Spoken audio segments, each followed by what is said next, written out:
اور زر قرض میں سے کچھ کم نہ لکھوائے، اور اگر قرض لینے والا کم عقل یا ضعیف ہو یا مضمون لکھوانے کی قابلیت نہ رکھتا ہو تو جو اس کا ولی ہو وہ انصاف کے ساتھ مضمون لکھوائے، اور اپنے میں سے 2 مردوں کو ایسے معاملے کے گواہ کر لیا کرو، اور اگر 2 مرد نہ ہوں تو 1 مرد اور 2 عورتیں جن کو تم گواہ پسند کرو کافی ہیں، کہ اگر ان میں سے ایک بھول جائے گی تو دوسری اسے یاد دلا دے گی، اور جب گواہ گواہی کے لیے طلب کیے جائیں تو انکار نہ کریں، اور قرض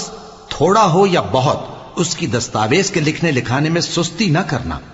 یہ بات اللہ کے نزدیک نہایت قرین انصاف ہے، اور شہادت کے لیے بھی یہ بہت درست طریقہ ہے، اس سے تم کو کسی طرح کا شک و شبہ بھی نہیں پڑے گا۔ ہاں اگر سودا دست بدست ہو جو تم آپس میں لیتے دیتے ہو تو اگر ایسے معاملے کے دستاویز نہ لکھو تو تم پر کچھ گناہ نہیں۔